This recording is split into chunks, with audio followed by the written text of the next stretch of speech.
Ambassador काले, air commodore काले, ambassador तो वोरा जी हैं, एयर कमोडोर काले, मुझे ये बताइए पुतिन क्या मैसेज देने की कोशिश कर रहे हैं? देखिए, पुतिन वही मैसेज देने की कोशिश कर रहे हैं जो हम पिछले 1.5 महीने से ऑलमोस्ट कंटिन्यूअसली बोल रहे हैं। ही इज अपिंग द एंटे, यानी वो यूक्रेन पे मिलिट्री प्रेशर बना रहे हैं ताकि उनके जो आने वाला समय है, नेक्स्ट 6 मंथ्स जो विंटर का टाइम है, वो बहुत ही क्रिटिकल और क्रूशियल हो जाएगा। बिना एनर्जी के इतनी सिवियर विंटर्स में survival is very difficult. That means जो जनरल पब्लिक है, जिसके लिए ज़ेलेंस्की इतना इतना हल्ला कर रहे हैं और शो करते हैं कि मैं यूक्रेन के लिए सब कर रहा हूं, that public is going to undergo very difficult time.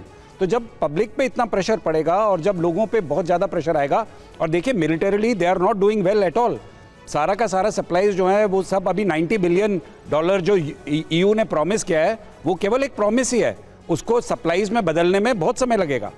तो कहने की बात यह है कि they are coming to a very critical point in any operation, जहां पर वो मेक और ब्रेक सिचुएशन आने वाली है मेरे अंडरस्टैंडिंग और एनालिसिस में। और पुतिन इस बात को समझते हैं, पुतिन ने इस पूरे बात को वैसे ही ऑर्केस्ट्रेट किया है, and Putin is now waiting for that result. अगर उससे पहले Zelensky comes to his senses and understands this particular position and is able to give certain concessions, कुछ concessions, वही जो 2014 से बार-बार ही बोल रहा है। सर होल्ड ऑन, मैं आपको रोक रहा हूं। एक बड़ी खबर आ रही है क्रेमलिन के हवाले से। पुतिन और ट्रंप की बातचीत पर क्रेमलिन के विदेश नीति सलाहकार उशाकोव का एक बयान आया है। उन्होंने कहा है कि अस्थायी युद्ध विराम से संघर्ष और लंबा खिंचेगा। यूक्रेन को डोनबास पर एक साहसिक निर्णय लेना होगा। यूक्रेन को डोनबास पर बिना देरी के निर्णय लेना होगा। ट्रंप ने यूक्रेन के साथ समझौते की संभावनाओं के बारे में पुतिन को ध्यानपूर्वक सुना है। पुतिन और ट्रंप के बीच 1 घंटे 15 मिनट लंबी बातचीत हुई है। 1 घंटे 15 मिनट लंबी। और क्रेमलिन के जरिए यह जानकारी भी आ रही कि क्रेमलिन कह रहा है कि यूक्रेन अपनी सेना वापस बुलाए डोनबास से। क्या यह अम्बेसडर वोरा क्रीमिया पार्ट 2 होने जा रहा है? क्या 2014-2026 में रिपीट होगा?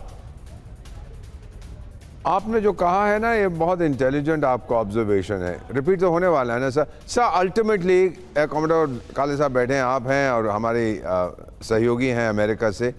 क्या चाहता है पुतिन? उसका गोल बड़ा क्लियर है, नेटो को भूल जा टाइगर, और फिर सही तरह से बैठ वहाँ, और जो रशियन स्पीकिंग एरियाज है वो मेरे, और कुछ नहीं चाहिए मुझे। ज़ेलेंस्की क्या चाहता है?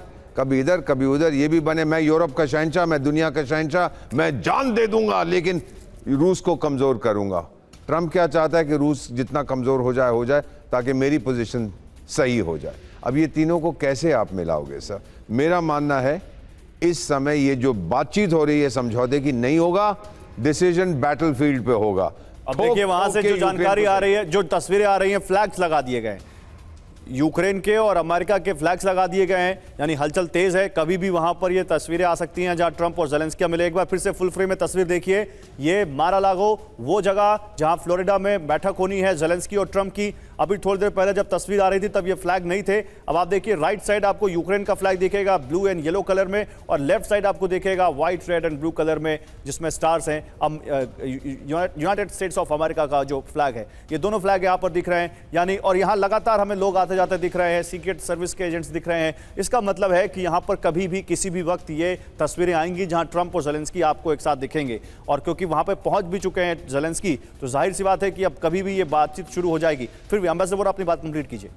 मैं ये कह रहा हूँ सर कि मेरे को नहीं लगता कुछ होने वाला है। पता नहीं मीडिया को ये बुलाएगा कि नहीं। पिछली बार जब इसने डांट लगाई थी ज़ेलेंस्की को, पूरा मीडिया वहाँ था। हाँ। इस बार शायद सबको नहीं बुलाएगा, लेकिन तुरंत उसके बाद मैं आपको बता देता हूँ क्या बोलेगा सर। मैंने बहुत ध्यान से इसको ऑब्जर्व किया है। ये बुलाएगा सबको, आप जैसे आउटस्टैंडिंग जर्नलिस्ट को बोलेगा ओके मैंने बोल दिया ज़ेलेंस्की को कि बहुत जल्दी वो ठीक करे क्योंकि उसका भविष्य मेरे हाथ में। कैन यू इमेजिन ट्रंप का एरोगेंस कि ओए ज़ेलेंस्की तू चपड़ासी है, तेरे देश का भविष्य मेरे हाथ में है, तेरे हाथ में नहीं है। इससे बड़ा इंसल्ट और क्या हो सकता है? और ज़ेलेंस्की साहब जो बहुत फुदकते थे, हाँ जनाब जो बोले जनाब मैं वही करूंगा, नहीं करेगा, तैयार नहीं है, मानने को तैयार नहीं। क्योंकि सर अगर वो चला जाता है, मान लीजिए सत्ता छोड़ देता है सर, उसी के लोग उसका ऑमलेट बना के खा जाएंगे सर। इतनी जो मौतें हुई हैं वहां, इतनी तबाही हुई है, किस लिए? अगर एंड में आपने सरेंडर कर दिया, वो खुद। और देखिए ये एक फ्रेम आ रहा है जहां पे मिलानिया दिख रही हैं, एक फ्रेम आ रहा है शायद वो मिलानिया वहां पे दिख रही है। देखिए अभी जो कैमरा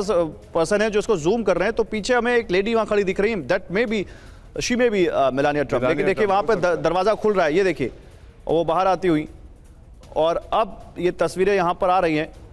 आगे। और ये अब ऐसा लग रहा है कि कभी किसी भी वक्त यहां से ट्रंप और ज़ेलेंस्की निकल के बाहर आ सकते हैं। हो सकता है वो कोई और हो, लेकिन ये तस्वीरें अब यहां सीधे आ रही हैं, यहां हलचल दिख रही है। लेकिन जो बात यहां पर एम्बेसडर वोरा कह रहे हैं, पूर्णिमा नाथ, आप सहमत हैं उनसे? सहमत हैं कि Zelensky is the main villain, या आपको लगता है ट्रंप है इसका मेन, अमेरिका है इसका मुख्य विलेन? देखिए, जड़ तो अमेरिका है। यूक्रेन फंस गया है। पहले 2022 से पहले, प्री वॉर 2022 से पहले यूक्रेन फ्रेजाइल था, लेकिन सॉवरेन था, डिपेंडेंट नहीं था, नॉमिनल था लेकिन डिपेंडेंट नहीं था। अब अमेरिका और वेस्टर्न जो एड्स है उसके वजह से, उनके झूठे वादे से और उनके ऊपर भरोसा करके Ukraine is almost finished now. Sovereignty अभी सेल पे लगा हुआ है। अब यूक्रेन में ज़ेलेंस्की नहीं रहेंगे ज़्यादा देर, दिस इज़ वेरी क्लियर।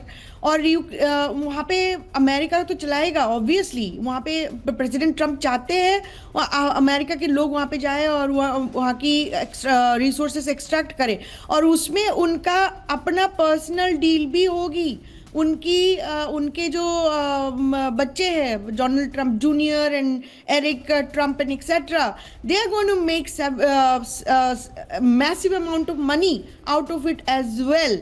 तो ये पोजीशन, ये प्रेसिडेंशियल पोजीशन जो है, प्रेसिडेंट ट्रंप ने बहुत खूबिया से निभा रहे, not just for his name. हर जगह में अपना नाम चिपका रहे, हर जगह में अपना पावर दिखा रहे और आर्म्स फ्लेक्स कर रहे, दिखा रहे कि मैं राजा हूँ। और उसके बाद पोजीशन अब चला जाएगा, तब उनका जो पोजीशन के यूसेज के वजह से जो पैसा बनाया, उस पैसे से वो राज करेंगे। यही उनका गेम चल रहा है। और यहाँ पे कोई किसी का वॉर रोकने के लिए ये एजेंडा नहीं चल रहा है। ये वो पीस करेंगे अभी एक साल एटलीस्ट, उसको काम रखेंगे, because of the fact that November 2026 में हमारा मिड टर्म इलेक्शन है और उनको कुछ सीटें जीतनी है। That's it sir, that's it, और कोई एजेंडा नहीं है। दैट्स इट, और कोई एजेंडा नहीं है। पूर्णिमा जी तो पूरी तरह से ट्रंप की पॉलिसीज़ की और ट्रंप के इस स्टैंड की क्रिटिक लग रही मुझे। लेकिन फिलहाल अभी देखना यह है कि आगे यहाँ से क्या निकल कर आता है, क्योंकि तस्वीरें आ रही हैं, टाइम भी हो चुका है, कभी भी मुलाकात ये शुरू हो सकती है। हो सकता है मुलाकात चल रही हो और मुलाकात खत्म होने के बाद ये दोनों लीडर यहाँ से बाहर आए, क्योंकि 11:30 के आसपास का टाइम था, और ये हो सकता है कि यहीं पर मुलाकात शुरू भी हो चुकी हो और थोड़ी देर बाद ये दोनों बाहर आए तो बताएं मीडिया को क्या इस मुलाकात में हुआ, क्या नहीं हुआ। क्योंकि आप देखिए वहाँ पर लगातार हमें वो जो इस तरह से तस्वीरें आ रही हैं, ऐसा लग रहा है कि तमाम मीडिया इस वक्त यहीं पर इसी दरवाजे के बाहर खड़ा है कि कैसे दोनों लीडर आए और बताएं पूरी दुनिया को कि जो 20 पॉइंट का एजेंडा है उस पर क्या बात हुई है। और वो कभी भी बाहर आ सकते हैं, क्योंकि वो हलचल बहुत तेज वहां पर दिख रही है। लेकिन इस बीच एक बड़ी खबर जो आ रही है, मैं वो आपको बता दूं, यूरोप का क्या यहां पर पूरा रोल है, यूरोप किस तरह से ज़ेलेंस्की को समर्थन दे रहा है, ये हम देख लेते हैं। ज़ेलेंस्की को यूरोप का समर्थन दिख रहा है इस वक्त।